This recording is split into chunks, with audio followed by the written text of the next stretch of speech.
Okay, so Cleto here, Cletoby, is we've casted him before. He's pretty good. He's pretty solid. He's a GM Protoss. Obviously Clem is one of the strongest Terrans out there. So we're gonna have to see what Cletoby's you know, early opener is here, because he's got to open up basically perfect.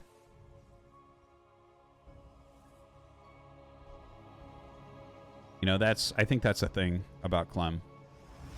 Clem is someone who, I think, once tempo is on his side, he might be the strongest player in the world at that point. He's so very good at applying pressure once he's already got you on the back foot. It's... Honestly, I don't think anyone's better at that than him. You'd think that that's, like, an easy thing, but actually a lot of people are not that good at it. It's funny. You actually get players that have completely different areas of the game that they're good at. Like, actually, here's a really funny thing. This will make you guys laugh. You know, back in, like, the early 2000s, like, maybe around 2003-ish, something like that.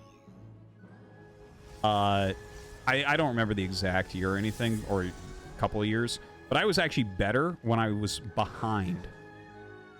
Playing from behind than I was from ahead. Which it sounds like it doesn't make sense, but I was so not used to being ahead. Like, I would always be behind after openers and shit. And then, so I just became very comfortable. I knew how to win the game from there, but I didn't know how to win while being ahead. Right? So, I don't know.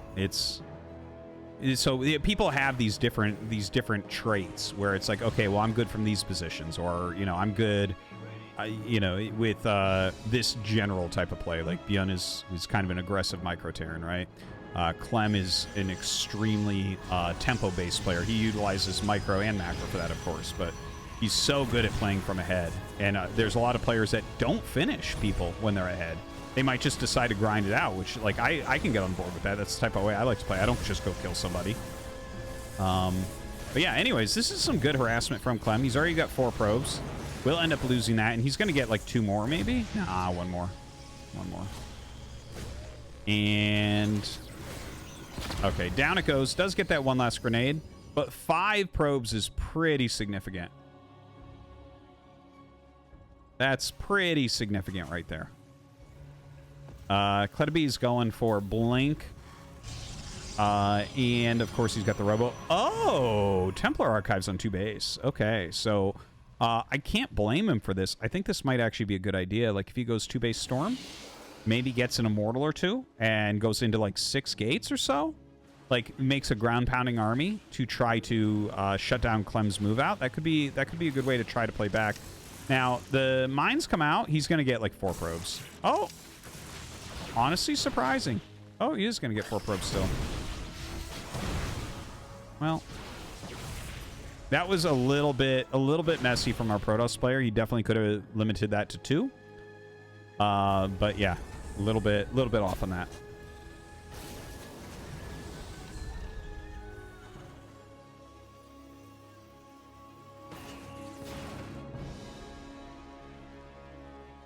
Someone says, when you thermal cheeses to GM, I have 0 faith in SC2 players' ability to read games. Lol. It's funny. Some people are good at reading games and some are not. It's, I think reading what's actually going on in the game is actually pretty hard. And a lot of people just kind of copy builds and get good at them and then just raise up an MMR. And, yeah, so that's another skill that not everyone has, even pro gamers. There's a lot of pros that are bad at reading positions, too. I point it out when I'm casting, when I see it. Right, where it's like, well, this, you really should know what's going on here.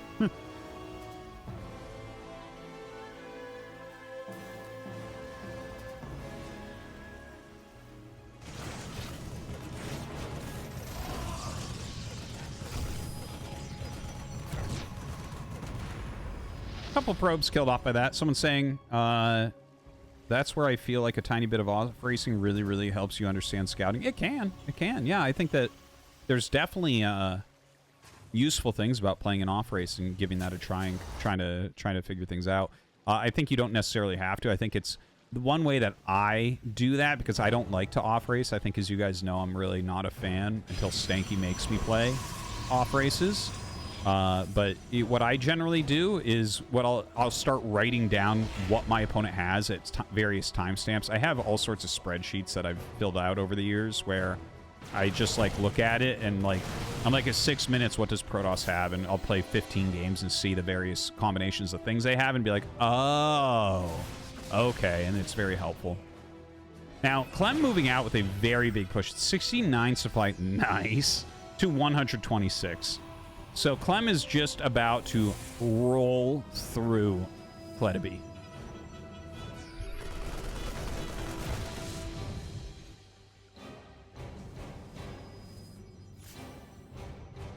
Yeah, this is going to be brutal. Even if with 4 or 5 Psy Storms, I don't think he has any real chance here. Right? Okay, split. The Psy Storm was actually very good. Ooh. Yeah, eating some mines here. GG. A little bit one-sided. But yeah. We'll get into... Was that game number 1? Or no, that was game number 1. That was game number 1. So we'll do game number 2. Clem should probably win that pretty easily. And we'll get into the match that we're waiting for, which is Trigger versus Clem.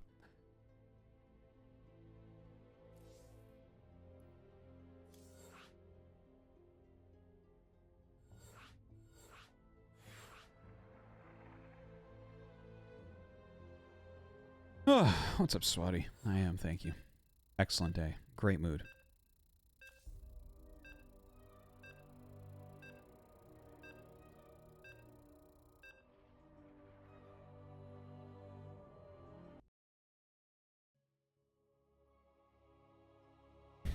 Clem wins in the finals, is that right?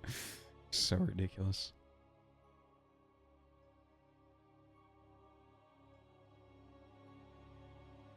Is he not Unkletoby? What the fuck is Unkletoby?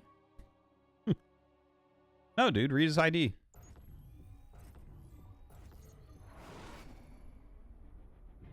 He's in Team Un, and his ID is Unkletoby.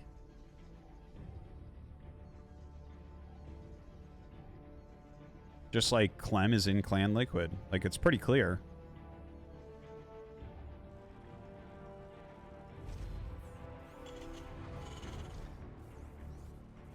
Clem is doing 1v Archon 3 today. Yeah, that stuff can be pretty crazy. The people that practice in Archon mode, or Team Melee, as it was called in Brood War, I've done it before. It's incredibly hard. In Brood War, I think it's stronger because you have one person that macros and one person that micros. But what the StarCraft 2 pros have been doing is, like, they'll do it, like, 3 people.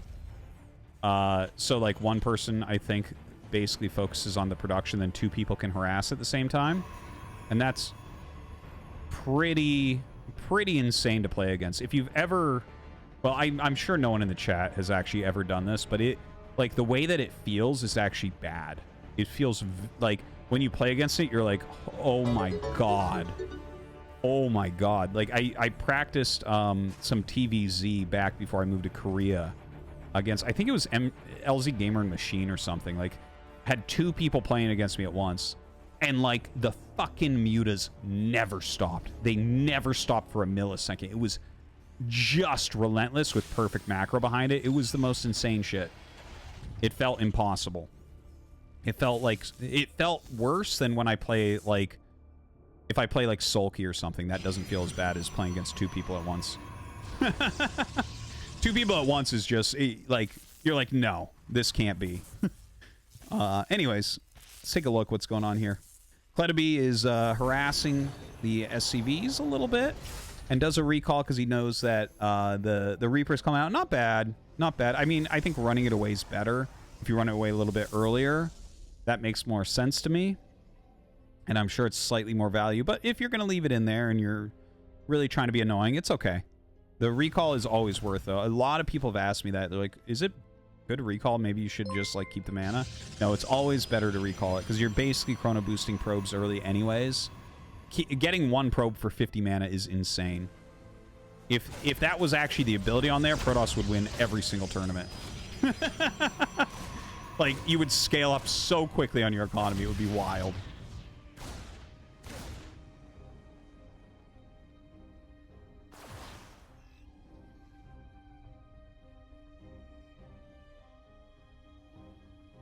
So Stargate looks like it hasn't been scouted yet. And now it has. Well, he did that so quickly, I do wonder if he actually got the click. But he saw the size of it, so you actually know. You're like, yeah, that's a Stargate. Like, what else could it be, right? Like, the only other thing that would warp in that size there would be a gateway. You'd never play like this and have a gateway there, so he's going to be ready. He's making a Cyclone. Medevac on the way. So we might get some Medevac, Cyclone, Marine attacking coming on. In fact, it is a Phoenix opener, yeah. So actually, the more units you make, the better you're going to scale there and be able to move out very strongly.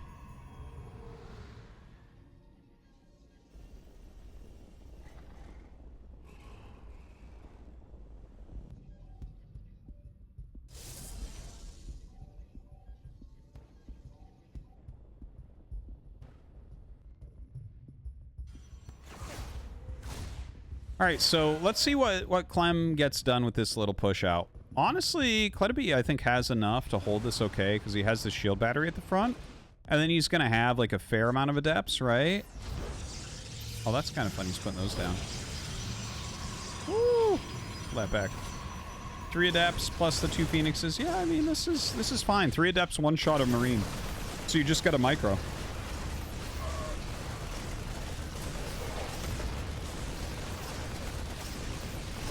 So that was very spread shooting. I feel like maybe he should have dropped the Cyclone after breaking the lock-on and targeted the medevac and then repicked it up. I think that would have been ideal, and what he did there was probably just a mistake in decision-making.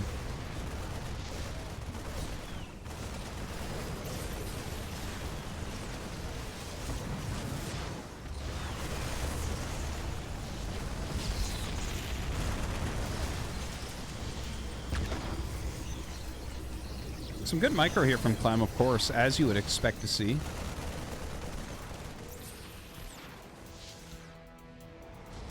Doesn't have that medevac anymore, so I mean, this damage right this moment is permanent, and does finally get the kill on the Cyclone.